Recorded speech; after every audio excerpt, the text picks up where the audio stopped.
looks like the Lakers are trying to bring a former player back, a player who hasn't been removed from the Lakers too long, except by maybe a year or so, maybe 2 years. But really, the reason why I think they're trying to look into this player, maybe even a few others, is more like a contingency plan for Russell Westbrook, just in case he doesn't work out. And as a starting point guard, maybe they'll find a way to, maybe Darvin Ham will find a way to bench him or, make him come off as a second unit and get him to understand to do that if he's not able to be effective in the starting lineup. So the backup contingency plan, I would say, that the Lakers are looking for in a former player they might be trying to bring back to the Lakers that they just had just a couple seasons ago, or less than that actually, is Dennis Schroeder. Dennis Schroeder played for the Lakers, not a very long stint. There was some issue there with his contract where he was supposed to get a big contract and he muffed on that one and he ended up being traded away. And it was a whole big riff with that. But, interesting enough, this situation, if he ever did come back to the Lakers now, he has some ties with Darvin Ham. Darvin Ham was assistant coach, I think, when Atlanta, when Dennis Schroeder was there, and he got along well with Darvin Ham there. And Darvin Ham definitely earned the respect of a player like Dennis Schroeder, and definitely took him under his wing a lot from what I know from that situation. So he would definitely thrive in this situation if he did come back to the Lakers. I just don't know if Dennis Schroeder would be fine with coming back as a pure backup point guard when he know that his skills are good enough to be a starting point guard in the league, and they have been since he's, pretty much been in the league, So, he's been a backup before, but like I said, over the last couple years, I would say, him being a starting point guard is what he's been used to. So him coming as a backup or a contingency plan to Russell Westbrook, I don't know exactly how that would work out. I don't know if he would be cool with that, but at the same time, with his contract being as low as it is, because he didn't take that money that he was supposed to take, I think, with the Lakers.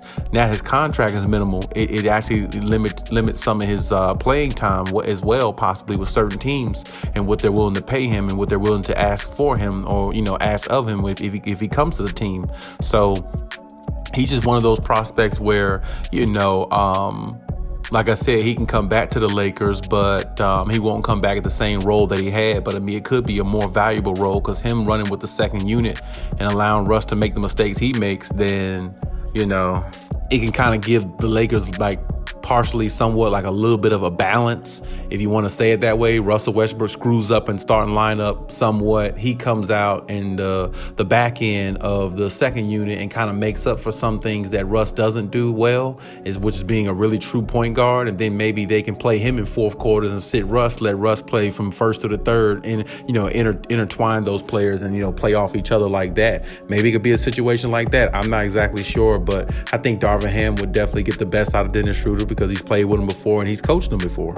Because he's got a better chance getting something out of Dennis Schroeder than he does Russell Westbrook, probably. So, of course, I think Darvin Ham would definitely, put his foot down on a lot of things, being the Lakers head coach now and having that dog in him as well, that fight in him. He's definitely going to instill it in his players. But, certain players just don't do certain things well.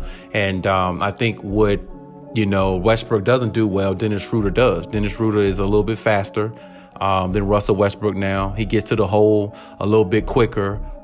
He can pass the ball a little bit better, not much better. Russ does get, he can average a triple-double, but Russ gets more turnovers per game than Dennis Schroeder. So, the assist-to-turnover ratio is huge between them two players. So, if they did acquire, Dennis Schroeder, that would be a good, good backup. He would probably be the best backup they can get. Maybe besides somebody like Ricky Rubio. Now, Ricky Rubio is another name out there as well that they talked about that could be, a part of the rotation going forward if they decide to pick him up. He would be a very good, as a matter of fact, he would be better than Dennis Schroeder if they're able to get him. If you ask me, I just don't think Cleveland's jumping off of Ricky Rubio. Ricky Rubio is averaging 13.7 assists a game, whereas you have Dennis Schroeder, he can average, or he's this past year, he averaged 10 and 6 a game, 6 assists a game, which isn't bad. Those are good, solid numbers. Not saying they're not good numbers at all, because they are, I'm saying? No doubt about that. But if they're able to get Ricky Rubio, then they definitely would take that option, over, Dennis Schroeder any day. But it's going to be hard to get Ricky Rubio, a lot more easier to get a player like Dennis Schroeder at this point. And like I said, the fact he has history with the coach and Darvin Ham, that definitely is a move that they probably would like to look forward or look into, because Darvin Ham would be comfortable with that,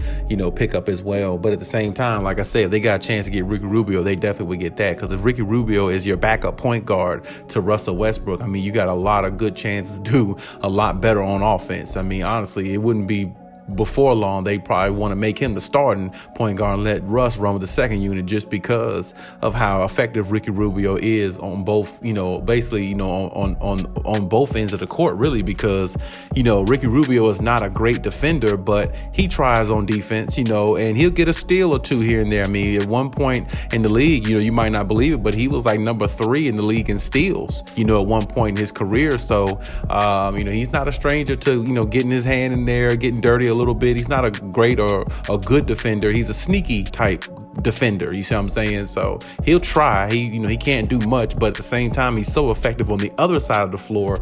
It definitely makes up for the lack of defense that he doesn't have. So I mean, you got to look at that, as well, and see how that goes. But if they're able to get him, then yeah, definitely, take that opportunity. But we have to see how that goes. I'm not exactly sure, how that would, pan out if they're able to get somebody like Ricky Rubio. But like I said, more or less so, it's more or less looking like, Dennis Schroeder could be that guy if he's willing to take on that challenge to be a backup point guard. It's tough, man. It's tough being a backup point guard, especially when you've been a starter and you're coming behind a Russell Westbrook who turns the ball over a lot more than you and causes the team a lot more losses than a player like Ricky Rubio or somebody like that could, but he's definitely a top 75 player for a reason, so you got to give him his credit there. But as for the Lakers even to be looking for somebody like this as a backup plan, that tells you what they think of Russell Westbrook, and that tells you how much they really want to get rid of him. They really just can't, and they're stuck where they are. So, we'll see exactly how it pans out with this whole situation. I just don't see it, panning out good for Russell Westbrook. It's going to be more drama, more issues, and it's going to be some talks about, if they get another point guard, whether they should sit Russ or he should come off the bench. It's going to be something like that. It is. So I'm waiting to see the drama and how it unfolds and everything, because I want to see exactly how it pans out. And, hey, if Russ, gets the boot, then that's what happens. But if they're looking for another point guard as a contingency plan, which is all over the sites and stuff now, that's really not good. That's not good for Russ at all. I mean, that's telling him what they think of him, and that's telling him what needs to happen or what's going to happen next offseason. He's going to be gone regardless. So, I mean, especially if they don't win a championship, which I don't foresee that happening.